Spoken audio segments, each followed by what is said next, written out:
Today we are going to perform the lab 8 which is moving average filter, in which हमें यहाँ पे x labels और y labels हमने code में ले लिए और फिर उसके बाद हमने जो है प्लॉट का फंक्शन यूज़ किया फॉर नॉइसी सिग्नल्स के लिए, और हमने जो है जूम का फंक्शन यूज़ किया xlim जिसमें हमने 0.5 ले लिया। और उसके बाद हम जो है इसको रन करके चेक करते हैं।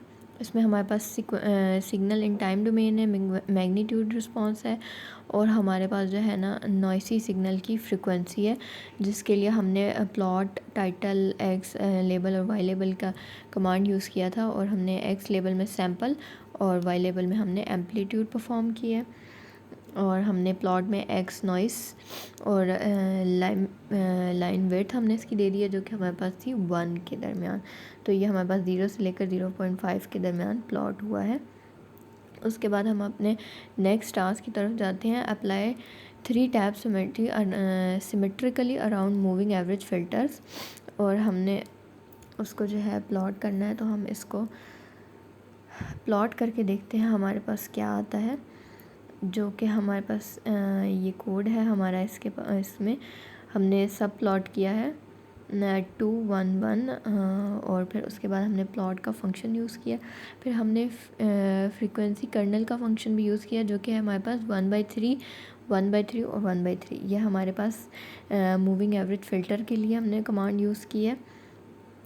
और फिर हमने उसके बाद मूविंग एवरेज फ़िल्टर अप्लाई किया है, जो कि है हमारे पास हमने जिसमें कन्वॉल्व का फंक्शन यूज़ किया। हम इसे कन्वॉल्व करते हैं कोई भी हमारे पास सिग्नल होता है जो भी फ़िल्टर्ड, और उसके बाद हमने इसकी लाइन विड्थ डिफ़ाइन कर दी है जो कि हमारे पास है 1.5 के अकॉर्डिंग।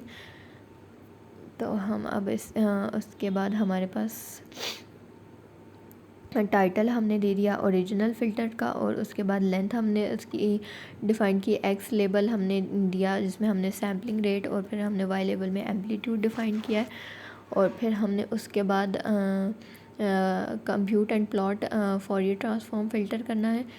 फिर हमने उसकी जो एन है वो हमारे पास लेंथ दे दी है फ़िल्टर की, और फिर हमने फ्रीक्वेंसी डिफ़ाइन कर दी है, और फिर हम इसमें हमने एक्स लेबल और वाई लेबल भी डिफ़ाइन कर दिए हैं इसके। तो अब हम इसे रन करके देखते हैं कि हमारे पास क्या आंसर आता है।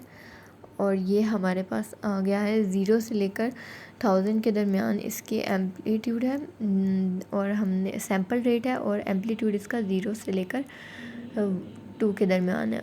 और ये हमारे पास ओरिजिनल सिग्नल है। और फिर हमारे पास जो मैग्नीट्यूड रिस्पांस ऑफ सिग्नल है वो हमारे पास ब्लू में हमें जो है शो कराया हुआ है। इसमें हमने फ्रीक्वेंसी ली थी, हमारे पास 0 से 0.5 के अंदर थी, और हमारा मैग्नीट्यूड 0 से लेकर 4000 के दरमियान था।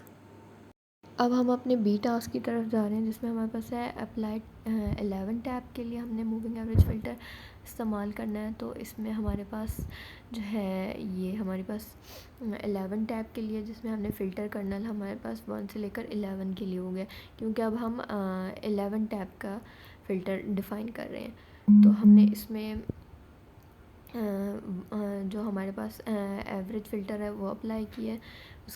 उसमें हमने कन्वॉल्व किया है एक्स ऑफ नॉइस और फ़िल्टर कर्नल को, जो कि हमारे पास ऊपर था 1/11, और फिर हमने उसके बाद लाइन विड्थ डिफ़ाइन कर दी है जो कि हमारे पास 1.5 है। फिर हमने इसी तरह एक्स लेबल और वाई लेबल डिफ़ाइन किया हमारे पास जो थे, और फिर हमने लेंथ डिफ़ाइन की फ़िल्टर की, और हमने उसकी एक्स लाइन हमने बता दी 0 से लेकर 0.5, यानी हमारे पास जो मैग्नीट्यूड रिस्पांस होगा फंक्शन का वो 0 से लेकर 0.5 तक होगा। तो अब ये हमारे पास ओरिजिनल सिग्नल आ गया, जिसमें हमारे पास एम्पलीट्यूड 0 से लेकर 2 तक थी।